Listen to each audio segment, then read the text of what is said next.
So we have a young designer, Shruti. Shruti works in New York. She did her initial education here in Delhi and she worked here. Then she went to Savannah, that's CAD, Savannah College of Art and Design, and she did her post-graduation over there. Then she worked for a little while. Now she's working in New York. So I thought it's interesting to have a younger person talk to you about design and graphic design in particular because you'll get a completely different perspective and I'm sure it'll be way more exciting. So this is an initiative which I've started with Abhijit sir and we are hoping to get some more younger people on board to maybe once a week, do a kind of a master class or a chit chat with you guys just to break that little monotony. Okay, so I'll be in and out, Abhijit. So Shruti, over to you. It's great to have you with us. And I think it's quite early for you in the morning there. It's 7:30 for us here. So because it's almost a 10-hour time difference, but all the best. So guys, let's get started. Okay, over to you, Shruti. Have fun. Shruti, we also have Kriti in the team. She's going to be covering your speech. So Kriti is my colleague from the Department of Art and Design. Hi, ma'am. Okay. Where's Kriti? I can't see. Oh, yeah, you are. Okay. Hi, ma'am. How are you? I'll just come back. I'll just get some pani and come. Sure. Start. Over to you. Okay, Shruti, start. Yeah, start. Yeah, sounds good. Okay, so hi everyone. I'm Shruti, and thanks for the lovely introduction. I'm just going to share my screen because I put together a deck that I can sort of talk through. It's basically just about me, my journey. Kriti, slightly louder. Oh, can you hear me now? Yeah. Is that loud enough? Okay. Cool. Let me just share my screen. How's everyone doing? It's Saturday night, right?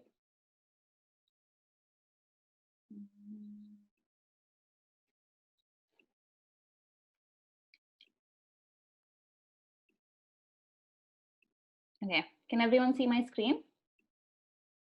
Yeah. Okay. Awesome. Yeah. Okay. So, hi. My name is Shruti Sham, and I'm a visual designer based out of New York. And I'm just here to sort of tell you about my journey from, being at undergrad in Delhi to where I am today. So when I was younger, like a lot of you, I feel like I was constantly doodling and sketching and things like that. So I think my attraction to art sort of felt naturally able to transition to a field in like design. And that's when I sort of applied to, after 12th standard, I applied to a bunch of different design schools. And that's how I found myself at NIFT, New Delhi. It was at NIFT actually that I met a lot of really close friends of mine who I'm still very close to today. And a lot of them own a lot of design studios today and are sort of spread across the world. More than the work that I did at NIFT though, I feel like I learned a lot through my internships. So internships are super important. I started off in my first year with an ad agency called JWT, realized that I didn't like advertising. I went to IMEM Design where I learned to like what exactly a logo is and like what branding is and things like that. Learned how to design wedding cards. There's a whole variety of work. And I also interned at a studio called The Grafiosi, based out of New Delhi. So fast forward to 2013, where I did my final graduation project at the Grafiosi, and I designed a toolkit for tourists in New Delhi. And it was here that I sort of started to realize that I really enjoyed putting together a strategy and concept and research into my work, along with visual design and graphic design. So I liked having a lot of like background and sort of information design within that graphic design. So this was my portfolio when I graduated from undergrad. As you can see, I still hadn't really learned how to showcase my work. This is what I thought my best work was. I put myself out there. I applied to many, many, many, many studios. I didn't hear back from a lot of them. I received a lot of no's. I was rejected by tons of studios. But you know what? All it took was just one. And in 2013, a couple of months after I graduated from NIFT, I found myself at Lopez Design, which is a branding and strategy consultancy based out of New Delhi. So I was a junior member of the team, obviously, but it was here that I sort of learned to work with a bigger team of people and learn about more like real world applications. I got to work on a lot of really amazing projects, right? From say like UNICEF and designing spaces, as well as print collaterals, working on the Bihar Museum, all under the guidance of like much more senior mentors and people who had been in the field for a longer time. And that sort of experience was invaluable. Apart from the actual work, I think it taught me a lot about the kind of person that I was becoming and the kind of designer that I wanted to be. So after 2 years of working here, I realized that I kind of wanted to learn about design in a more international context. And in around 2015, I decided I would quit, move back to my parents in Chennai, and sort of start thinking about applying for a master's. So I felt like I did not have a lot going for me in my portfolio. So I actually took this time out and I spent a couple of months working on documenting my sketches, creating more personal projects, things that I actually wanted to do, but didn't feel like I had the time to do while I was working. I also picked up a few of the projects that I had done in the past and sort of, you know, gave it a new look or did what I wanted to do with it. Again, I applied to 5 graduate schools in the US, was rejected by 4. And again, all it took was one yes. And in September of 2015, I packed my bags. I moved to a completely new city. I spent my 24th birthday alone with a whole bunch of new people. Very scary. It was completely out of my comfort zone. I didn't know anyone. New city, new country, new people, new faces. But that's when I went to the Savannah College of Art and Design in Savannah, Georgia. That was 2015. I think graduate school taught me a lot about, you know, meeting new people, pushing myself out of that comfort zone. It gave me a whole lot of international exposure. I met some great people from across the world, but I also learned some things. A lot of the professors and students there and classmates of mine have become very close friends of mine today. I mean, even my professors who are my mentors are people that I go to feedback for even now.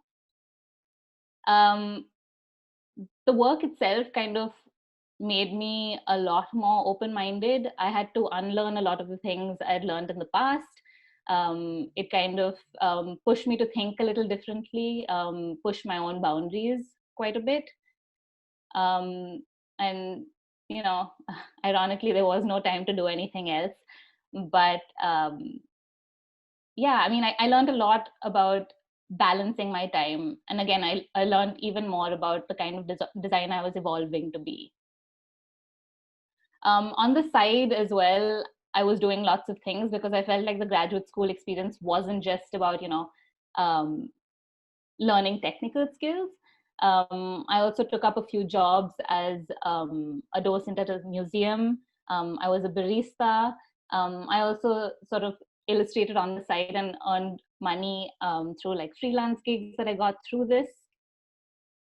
So halfway through my master's program, they had this thing called the candidacy review, which is where a jury comes and sits and views your best work, and you sort of present and tell them how you've grown through this program. And they give you like a pass or a fail grade to see how you're doing through the course.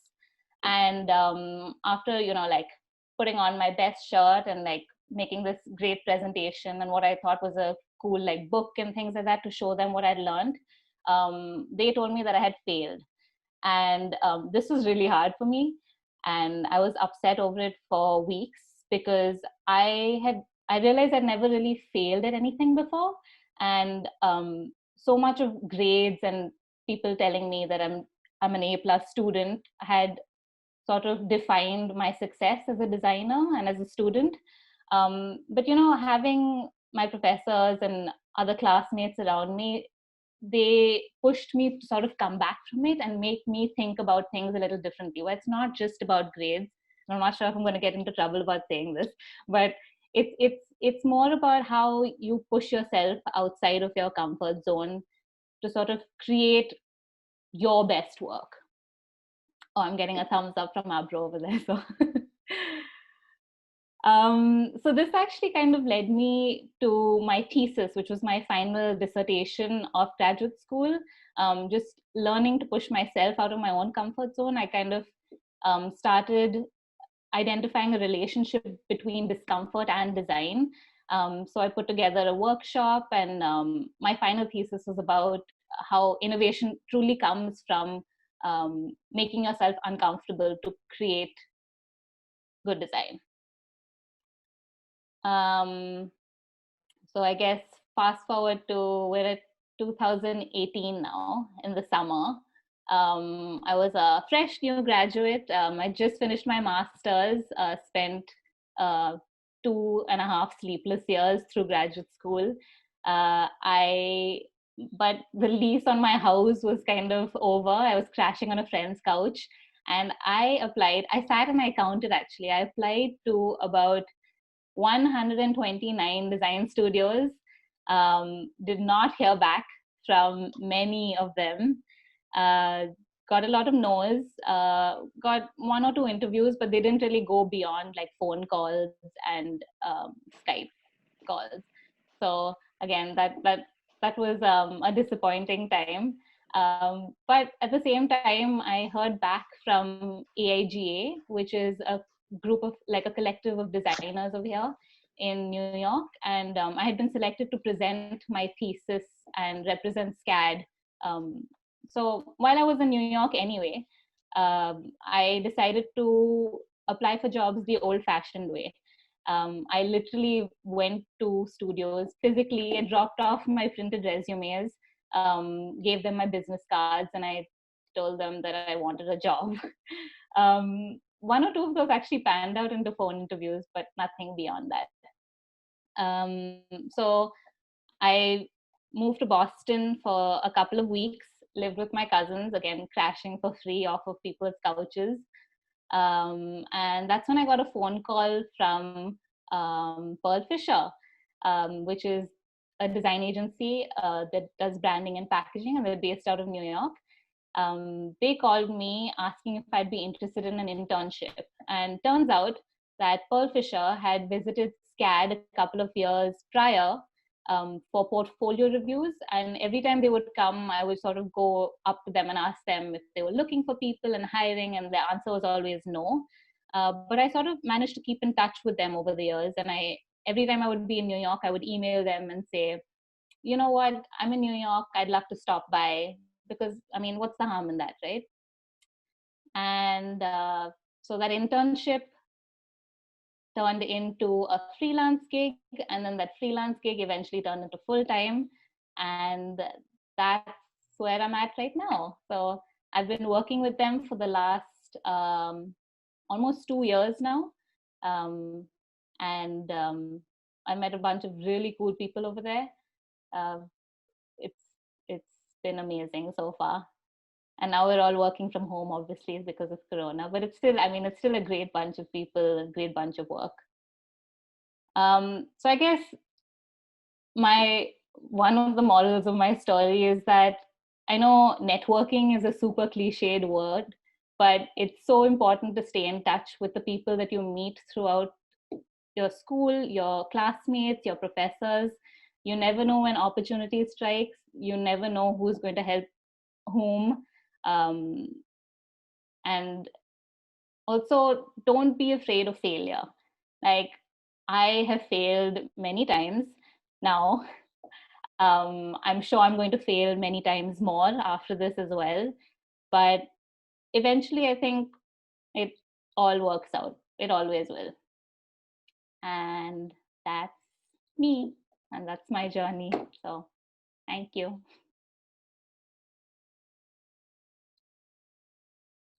Does anyone have any questions?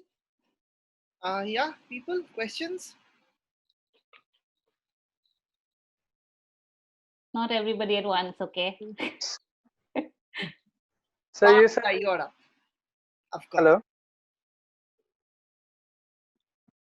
Fatya, we can hear you. Go ahead. Yeah. So I just wanted to ask, like really like to hear about your whole journey, and like it was really amazing. You said like you did your undergrad in fashion, no? So how was like the process from like from going from a fashion student to like someone who does packaging and freelancing and illustrations and all? It was, so I actually did a program called Fashion Communication, but you're right, it has a lot of fashion involved in it. I think one of the subjects in it was graphic design. We had like photography, fashion journalism, and then I felt like I was sort of gravitating more towards graphic design. So I sort of picked up opportunities that would sort of help me learn more about that. So even in terms of my internships, in terms of like the side projects that I did, I would always take things that I was more interested in rather than just take whatever I could get. Does that answer your question? Yeah, sure. Okay, yeah. I actually had a question. Hi, I am in Sem4 right now, and we've been told to create a portfolio. I wanted to know how important is the your portfolio, mean to you in the entire journey from a student like us to where you are right now? Well, quite honestly, I mean, you saw my portfolio and what it was like. I mean, I think it's important to understand where you're applying and cater your portfolio to those places, because studios know when you've sort of like just thrown something together and you just send it across. As you saw, my portfolio wasn't even like designed in landscape format for a screen. So think about, I think, are you emailing it to them? Are you printing it to them and giving it to them as a book? What's going to make you special and what's going to make you stand out? Is it the projects themselves, the way you present them? I think all that is super important. Okay, thank you. You're welcome. Anybody else? Yeah, I actually had a question. Deepshika, yeah. So usually like when so we are in design, right? It's something that all of us are really passionate about. So when we usually work on something, we put like our entire heart in it, like we put effort. And when it turns out to be not as good as you expected it to be, or it gets rejected, or you fail, or something like that, like you usually end up getting like very you become very sad over it, like to put it in normal terms. So um personally for me, I usually find it very difficult to get back from that. So like you said that you have also dealt with failure many times, like throughout your journey. So what do you do to sort of pull yourself back and like start believing in yourself and your work again? That's a good question. I'm afraid I don't really have the right answer to that. I think everyone sort of deals with failure a little differently. I would just say, just allow yourself to feel what you're feeling. Like, you're upset over it, obviously, because you put in so much hard work, you put in your heart, a lot of heart into it. Just, I don't know, I mean, do things that make you feel inspired. I mean, even if it is like going out for a walk. I know right now we can't all go for a walk because of Corona, but like go out for a walk, or like start, I don't know, watch a bunch of talks by designers that inspire you, or even take a break from it a little bit and do something unrelated to design and then come back to it. And I think for me at least, I found that helps quite a bit. Like when I fixate on something so much and I know I'm failing at it and it's still not working out, if you completely take something completely outside of it and focus on that for a little bit and then come back to it, but allow yourself the time. I think give yourself a little breathing room, because we're all human. Don't sort of, I mean, don't berate yourself for failing. Yeah. It's okay to fail. Yeah. Yeah. Okay.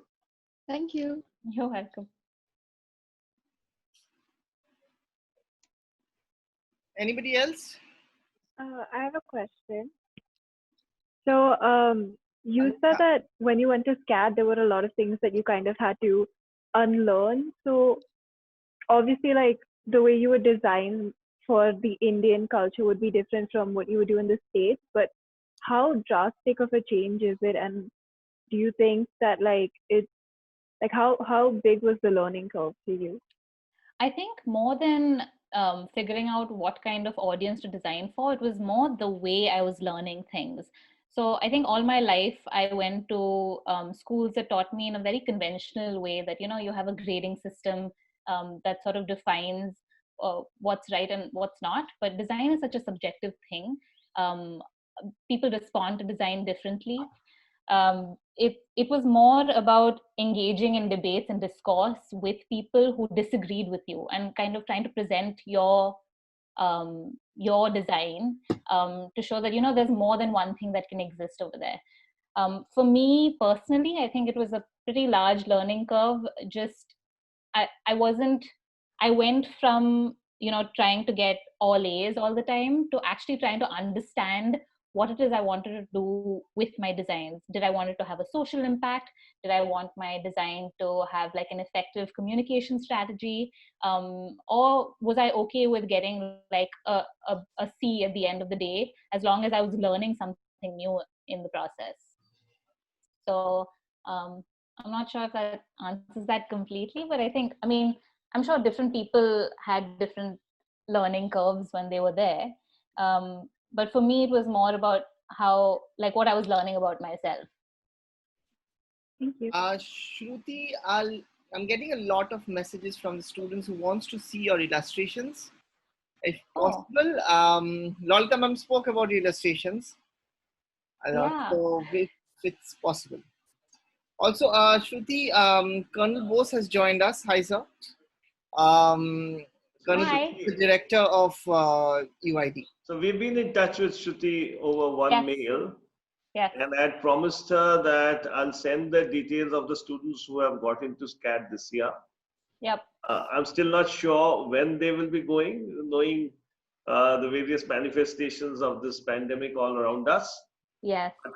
But what I think Shruti has done is to show the future to all our students, how they should prepare themselves for conquering the world, so to speak, and also the journey through what they are learning here in UID and how more dedication, better research, commitment will get them to the places which they think they'll get. So thank you, Shruti, because we have been having all people of very, not high caliber, but they were very experienced people. Mm-hmm. But the way our students relate to someone who's nearer to them and they can ask those questions without any butterflies in their stomach. So that is the area you are fitting into. And thank you so very much for coming. Of course, not a problem at all. And feel free to reach out to me over email as well. If you can't think of any questions right now, I'm happy to answer any questions that you guys might have even later. Yeah. But, yeah. I have one of your illustrations which I can share. We can just hold it up, but I'm not sure. But if you have anything else, then. Oh, yeah. Yeah. I remember this one. Yes. This was for a little book that I was creating called Now You See Them, about how. Yeah, so I think there were different sea creatures or something like that. Yeah. I haven't actually compiled them, but I can send you guys them a few. So, do you have any of your illustration work that you can share with them now?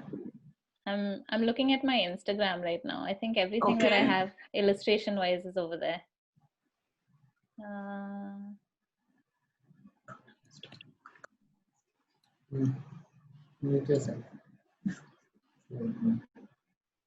There's nothing that I really have right now. No. She can share a few and later on they can be circulated to the students. Yeah, I can put together like a little. Not many know how Lolita ma'am has been at the end of looking after so many students to develop them. She does that as part of her let's say, commitment to the design fraternity and to the students who want to really be the change maker. Oh, yeah, yeah. That's nice. I like the. Oh, yeah. I feel like it keeps evolving as well. It's not really. I don't Do I know. see Putta in the center? Sorry? Do you see what? Do I see Putta in the center? Thai sadam. Oh, Thai sadam. Okay. Yeah.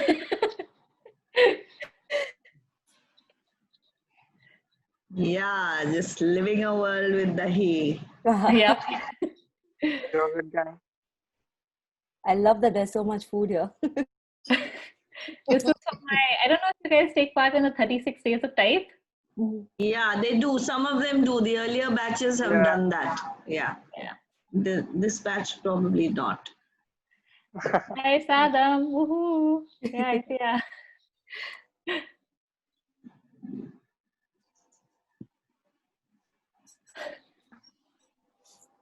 These are just silly little doodles, but yeah, they're fun. But then we can actually see the same sort of a style in your presentation as well. So yeah.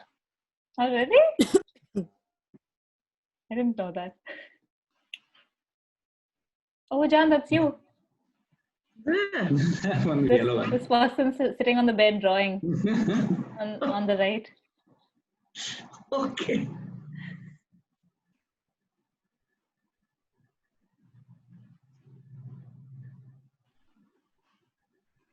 But yeah, it's been a while since I picked up the traditional watercolor. I was doing that for quite a while. I was doing a series called Doors of Savannah when I was in Savannah. And I was just sort of, they had very interesting doors and facades. So every time I saw a fun one, I would just sort of sketch it out. Yeah. Okay, guys, ask any questions if you still have. Yeah, it's early for me. So I can be Already here all probably day. dreaming of their dinner. Oh yeah, it's dinner time now, no? Not really, but yeah, sort of. It's 8-ish. Guys, if you have questions, shoot. So I have a question, another question. Yeah. So like during your whole process, like yeah, in design schools we learn about like the technical stuff, but like what were the soft skills you'd say, like, you know, like that'll actually help you in the industry? You talked about, you know, how contacts with mates in your college or batch or like anything like those kind of things helped you. So what are the other soft skills that have actually helped you? I think a big thing was collaboration, being part of like larger teams and things like that, not just working in your own little silo and isolated. Because I felt like a lot of times for me in college, even though we had smaller teams to work with, you don't realize the variety of people that you're going to be working with. So whether it's dealing with a client, also working with people who are not necessarily from a design background and kind of trying to understand where they're coming from and making them understand where you're coming from.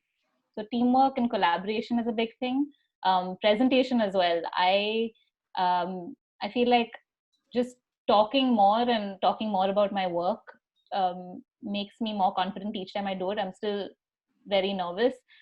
Even before this, I was sort of practicing a couple of times with my parents, and I was pretty nervous about speaking to about 49 of you.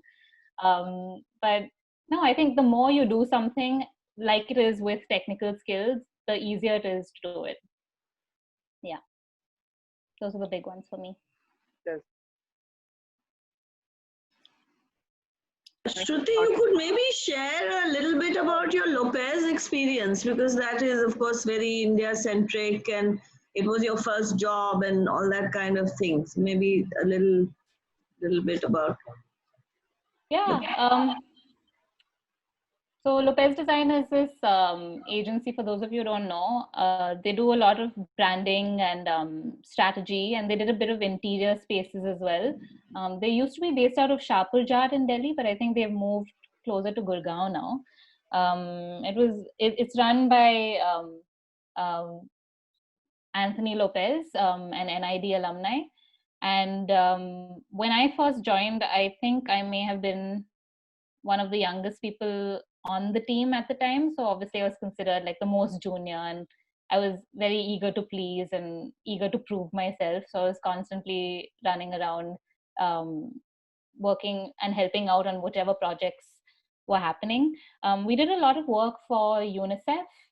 We designed a lot of brochures and print booklets.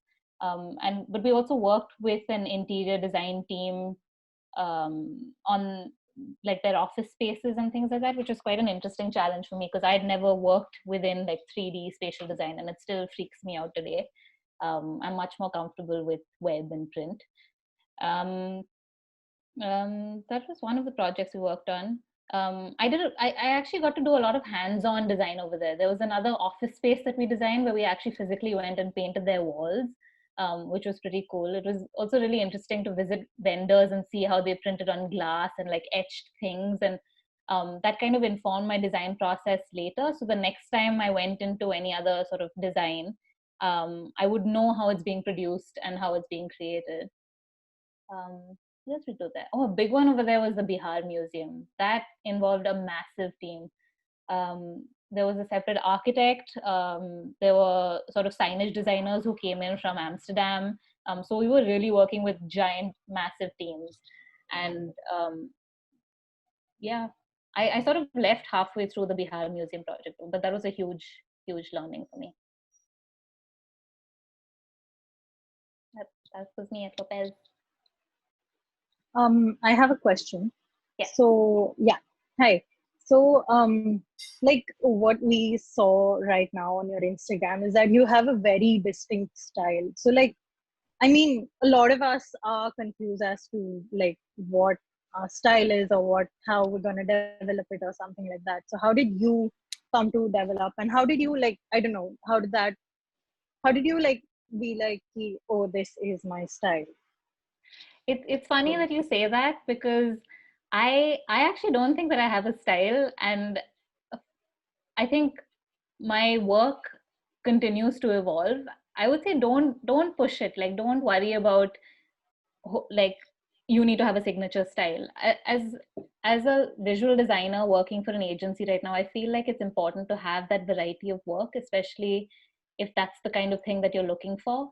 If the kind of work that you just do the kind of work that you want to be doing. Okay. I guess is the easiest way to say it. Don't sort of try to cater to what you think other people are looking for. Okay. If you start doing the kind of work that you want to be doing, that will just make you a happier designer later. And actually, I did find a few of my sketches, and if you look at that stuff, it looks very different from the kind of work that is on my Instagram. I'm just going to share my screen one last time. Let's see. So like this kind of stuff, I feel like is, I mean, in the conventional sense, is not really the style that I was doing with my 36 Days of Type.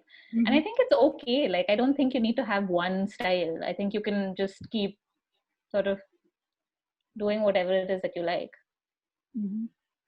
Or whatever it is that the project calls for. Okay. So yeah. Thank you so much. Anybody else? I think adding to that, I wanted to ask if, like, how exactly do the current trends in graphic design as such affect the work, or like the work that you're trying to do, like the trends that are already existing, or the trends that keep changing? Wait, sorry, could you repeat that question? I wanted to add on to her question, saying how exactly do the current trends in graphic design affect the work, your work, or the work you do for your agency? I think, so we actually have a separate team called the Futures team and the strategy team at our agency. And they do an amazing job of sort of telling us, you know, but this is stuff like, oh, what's happening in terms of sustainable living on Mars and things that are really out there, not necessarily like visual trends. And I think those kind of trends are much more important than the visual ones, because you don't want to just be like, you know, taking something, copying the style and then putting it onto your work. It's more about the way of thinking. And that's something I think graduate school taught me quite a bit.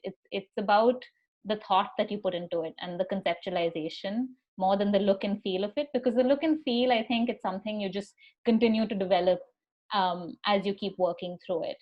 Of course, subconsciously, I mean, we're all on the internet. We see what the kind of work other people are doing. So it's easy to sort of have someone's style influence your own, and that's totally fine as well. So yeah, I think forecasting and trends do affect the way you think, because after all, consumers and people who are sort of looking at your designs are also looking at those things as well. So I hope that answered your question. Okay. Thank you, Shruti.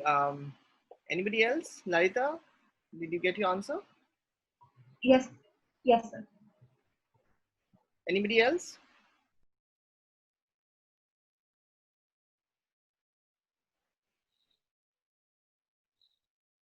Cool, good. In that case, I think there are no more questions, or are there? Okay, I think, yeah, then we're good to say bye. At least I'm saying bye right now.